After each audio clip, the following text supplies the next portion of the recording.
I'm Jenny Carlson here with Kyle Fredrickson. We're in Lawrence, Kansas, where Oklahoma State has defeated Kansas 27-20. And Kyle, it was sort of a replay of some other games we've seen out of these Cowboys, a slow start that really kind of didn't get going, and it almost hurt them as they nearly lost to a team that's only won once out of their last 32 Big 12 games. Yeah, this was a game where we figured that the OSU second-teamers would get a lot of play, and then early on we realized that probably wasn't going to be the case. Dax Garmon, once again, has a really slow start, has the interception that turns out to not be an interception, but sailing the ball over David Glidden's head. The Cowboys can't establish the run game whatsoever, and then all of a sudden it's a 7-3 game, and you're starting to think that maybe Mike Gundy wasn't kidding when he said that OSU and the rest of the country was on upset alert with how crazy college football has been.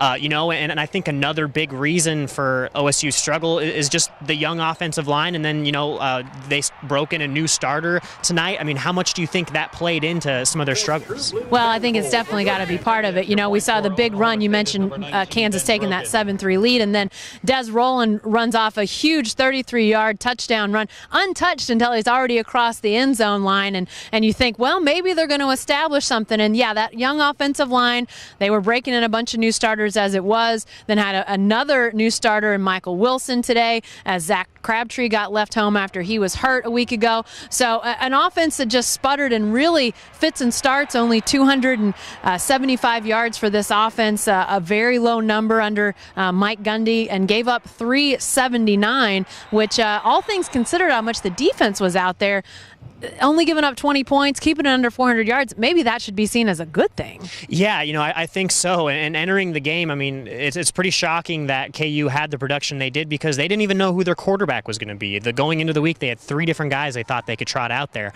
But at the same time, Ryan Simmons said all 3 of those guys kind of brought the same mentality with the dual threat, and they really pounded it on them, especially on that last offensive drive before the touchdown that tied it. The OSU defense was on the field for 5 straight minutes. I mean, and it was either a big third down or fourth down conversion that kept a drive alive, an infraction zone penalty against Simmons that also extended that drive as well.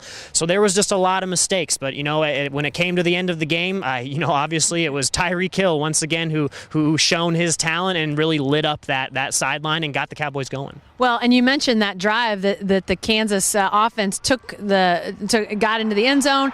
They tie the game 20-20, and you think, wow, maybe this is a game that's heading to overtime. It might be upset alert time, as you mentioned. And then inexplicably almost, a team that had not kicked to Tryeek Hill but once all day, deep on sides all day, they kicked to Tryeek Hill. He takes it 97 yards to the house. You went and talked to some of the Kansas people.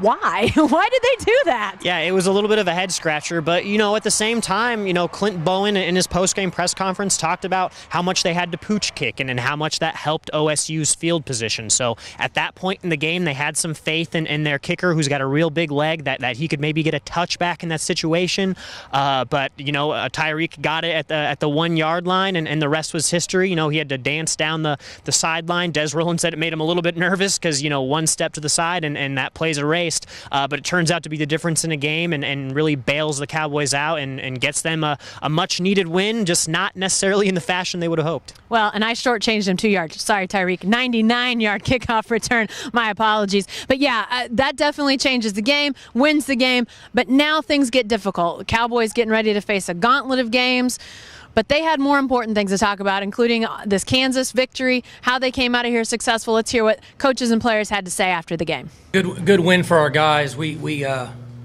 a long ways to go. It's almost like I have a crystal ball, kind of a fortune teller that I said a month ago, games we're in are going to be a battle all the way to the end.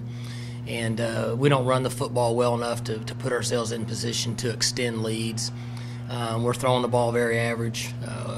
Our protection is not worth bragging about, and our run blocking is just kind of average. So we're really got a lot of work ahead of us. We put a new lineman in. Mike Wilson was playing today on offense for the first time, and I think he did okay without watching the tape. But we do fine on defense, but they're out there so much, they're exposed because we're not very effective on offense, and so we're really vulnerable. Special teams coverage units were really good today. We'll work hard and continue in that area, but punt coverage, punts, kickoff coverage, they've improved over the last couple weeks, which is very important in these games. And, Robbie came up with a really nice scheme on kick return this week, and it worked, and it was very well blocked. And then, of course, when Tryeek gets in the open field, it's really difficult to catch him. Yeah, because it doesn't help to get frustrated with the O-line and start yelling at everyone. That's the good thing about our running backs. We all stay positive no matter how the game is going, and that's what helped us win this game today. Yeah, it was a great call by the OC. We seen the linebackers was blitzing off the edge, and we caught the inside zone. And yeah, like you said, it was the biggest hole I've had this year. And I said I have to score. We had to make a play in that situation. It was a great blocking scheme. When they came back and tied it, did you get a little sense of panic, or feel like what'd you have to do? No, we never get a sense of panic. We just talk to each other and say somebody has to make a play. And lucky for us, we have the fastest man in the Big 12, and he made a play for us. And it was a great job by the blocking scheme on the special teams. Were you surprised they kicked it to him? I mean, they hadn't kicked it deep to him all day. I was surprised they kicked it to him. I don't even know how to explain that situation. I wouldn't have kicked it to him if I was their coach, but luckily they did it, and we have him, and he made a great play. I think they did a great job. It was probably a half of what we saw today was a brand new offense, and we tried to make a couple adjustments, and it just didn't go smooth some. So I don't think it was worn down. I think our kids are in good shape. I just think that we didn't do our job to get them stopped on a couple occasions when we should have. We just got to start fast, limit the mistakes, stay true to our game plan, and just do what we can in order to give our offense the best opportunity to score. And give them a great field.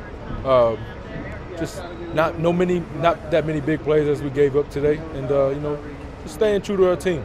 We're finding ways to win games, and that's all that matters.